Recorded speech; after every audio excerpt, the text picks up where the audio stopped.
નમસ્કાર ખેડૂત મિત્રો, તમે જોઈ રહ્યા છો ખેડૂત હેલ્પલાઇન ગુજરાત। તો આજે પણ અમે લઈને આવ્યા છીએ તાજા અને મુખ્ય સમાચારો। તે પહેલાં જણાવવાનું કે જો મિત્રો તમે અમારી ચેનલ પર નવા હોય તો નીચે આપેલ લાલ કલરના બટનને દબાવી સબસ્ક્રાઇબ કરી લો અને બાજુમાં આપેલ ઘંટી બટનને દબાવી દો, જેથી તમને દરરોજ વિડીયાની જાણ થશે।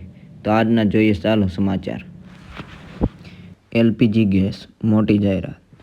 1 ઓગસ્ટથી ગેસ સિલિન્ડરની કિંમતમાં ફેરફાર થઈ શકે છે। વાસ્તવમાં દર મહિનાની શરૂઆત પહેલાં તેલ કંપનીઓ દ્વારા એલપીજી ગેસ સિલિન્ડરની કિંમતમાં ફેરફાર કરવામાં આવે છે। ત્યારબાદ નવા દર નક્કી કરવામાં આવે છે। જુલાઈમાં 19 કિલોના કોમર્શિયલ સિલિન્ડરની કિંમતમાં ઘટાડો કરવામાં આવ્યો હતો। આ વખતે પણ સિલિન્ડરની કિંમત ઘટાડો થવાની આશા છે। ભારે વરસાદ, 8ના મોત। રાજ્યભરમાં ભારે વરસાદને કારણે 8 લોકોના મોત થયા છે। રાજ્યમાં અત્યાર સુધી કુલ સરેરાશ કરતાં 28% વધુ વરસાદ થઈ ચૂક્યો છે।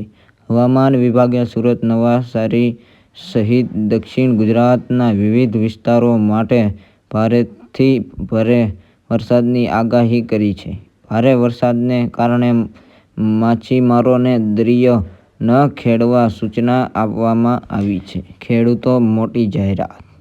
કૃષિ રિસર્ચમાં સુધારો કરી સરકાર પાકનું ઉત્પાદન વધારવામાં મદદ કરશે। આનો સીધો ટાર્ગેટ છે કે હવામાનના બદલાવ થવા પર પાક પર થતી અસરને રોકવી।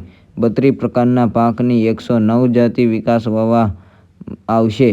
આ રીતે ખેડૂતોને એવા પાક ઉગાડવામાં મદદ મળશે કે જેના ઉત્પાદનમાં વધારો કરી શકાય અને તેમની આવકમાં વધારો થાય। ખેડૂતને 10,000નો હપ્તો। બજેટને લઈને નાણાપ્રધાન નિર્મલા સીતારમણે તેમની માંગણીઓ રજૂ કરી છે। ભારતીય કિસાન સંઘ, ભારતીય મજૂર સંઘથી માંડીને સ્વદેશી જાગરણ મંચ સુધીના લોકોએ તેમના મુદ્દાઓને બજેટમાં સમાવવાની માંગણીનો પુનરોચ્ચાર કર્યો છે। ખેડૂતને સંઘ કિસાન સન્માન નિધિ વાર્ષિક 10થી વધારે 12,000 કરવાની માંગ કરી છે। આ ઉપરાંત ડીબીટી દ્વારા ખેડૂતોને ખાતર અને અન્ય પ્રકારની સબસિડી સીધી આપવામાં આવે તેવી માંગ કરવામાં આવી છે। દેશનું બજેટ 2024। નાણામંત્રી નિર્મલા સીતારમણે 23 જુલાઈ મંગળવારે કેન્દ્રીય બજેટ રજૂ કરશે। સંસદનું ચોમાસું સત્ર આના એક દિવસ પહેલાં એટલે કે સોમવારથી શરૂ થશે। સોમવારથી શરૂ થયેલું સંસદનું આ સત્ર 12 ઓગસ્ટ સુધી ચાલશે।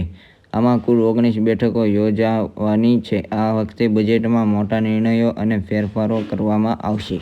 તો મિત્રો, તમને અમારો વિડીયો પસંદ આવ્યો હોય તો નીચે લાઇક કરો અને લાલ કલરના બટનને દબાવી સબસ્ક્રાઇબ કરો અને બાજુમાં ઘંટી બટનને આપેલ ઓલ કરજો, જેથી તમને દરરોજના વિડીયોની જાણ થશે। અને સાથે જ જણાવવાનું કે તમારા ખેડૂત મિત્રોને પણ આ વિડીયો શેર કરો। તો મળીએ બીજા સમાચાર।